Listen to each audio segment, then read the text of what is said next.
Yaadama mootummaan ida'amuu dhaabbilee amantaaf qabu mata duree jedhuun mariin abbootii amantaa Islaamaa kutaa magaalaa hundatti taasifamaa kan ture yoo ta'u, mariin waliigalaas bakka kantiibaan magaalaa Finfinnee fi qondaaltonni olaanoon hojii mootummaa bulchiinsa magaalaa Finfinnee argamanitti abbootii amantaa Islaamaa waliin adeemsifameera. Kantiibaan magaalaa Finfinnee Aadde Adaanech Abeebee mootummaan ida'amuu dhaabbilee amantii waliin qindoominaan hojjechuun faayidaa roga maraa qaba jedhan. ተቀራርበን መነጋገራችን ለሀገራዊ ግንባታ walitti dhiyaannee waliin mari'achuu ijaarsa biyyaa fi faayidaa biyyaalessaa irratti waloon hojjechuuf akkasumas hariiroo obbolummaa hawaasa keenyaa cimsuu fi misooma keenya ariifachiisuufis baay'ee nu barbaachisa. Akkuma dura ka'aa ture mootummaan ida'amuu haala kamiin hawaasa Islaamaa ilaalaa akkasuma dhaabbilee haala kamiin ilaala jennee yeroo hunda iftoominni akka uumamuuf hojjechaa turreerra. Kun immoo itti gaafatamummaa keenya iftoominni gaariinis akka uumame yaadonni isin waltajjii irratti calaqqisiiftan nutti mul'iseera. Seenaa ijaarsa biyyaa keessatti hawaasni musliimaas ta'e manneen amantaa Islaamaa shoora olaanaa ba'achaa turuu fi ammas qooda isaanii irraa eegamu gumaachaa jiraachuu kantiibaa Adaanech eeraniiru.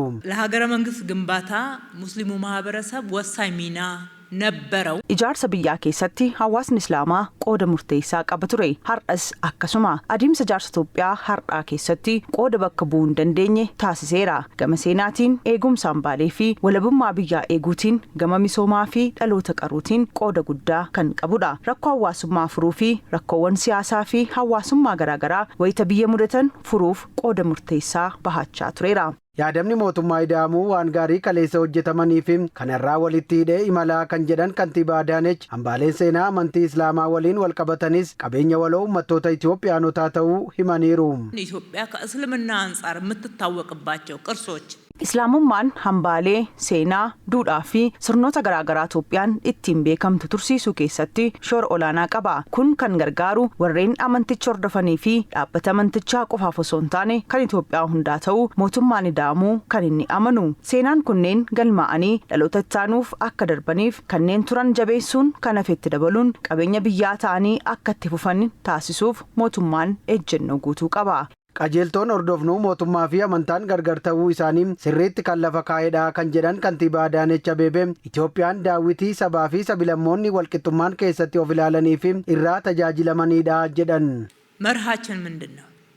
አንደኛውና የመጀመሪያው qajeelfamni keenya maalidha? Inni jalqabaa Itoophiyaan mootummaa amantaan geggeeffamuu fi amantaa mootummaan geggeeffamu hin qabdu. Itoophiyaan biyya sabdaneessaati. Itoophiyaan biyya sabdaneessaati. Biyya afaan hedduu, aadaa hedduu fi duudhaalee hedduu qabdudha malee biyya wanti tokko qofti keessatti olaantummaa qabu miti. Mootummaan Itoophiyaas amantaa ofittaansee kaanachi dhiibuun qabu. Amantaa hundaaf qixa dhaabbata. Namni hoggansarra jiru Pirotestaantii, Ortodoksii, Islaama ta'uu danda'a. Yeroo tajaajilu garuu kana hundarraa walaba ta'uun hojjeta.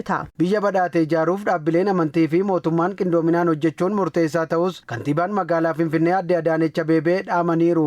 የምንታገለው ካጠፋ ማንም ይሁን ማን Kan qabsoofnuuf kan balleesse eenyu yoo ta'u eenyu badiisaaf ni adabama. Hawaasa tajaajiluuf kan bobba'e hunduu duudhaa amantii isaa kan eegu yoo ta'e harkisaas lapheen isaas qulqulluu ta'uu qaba. Tajaajilaa fakkeenya ta'ee dhiyaatu ta'uu danda'uu qaba. Faayidaan mallee argachuuf matta'aa kennuu irrattis qabsaa'aa. Kana yoo taasisne tajaajilli qaqqabeessi barbaannu ni dhufa. Kun yoo ta'es hundi fayyadamoo taana Itoophiyaa badhaates arguu dandeenya.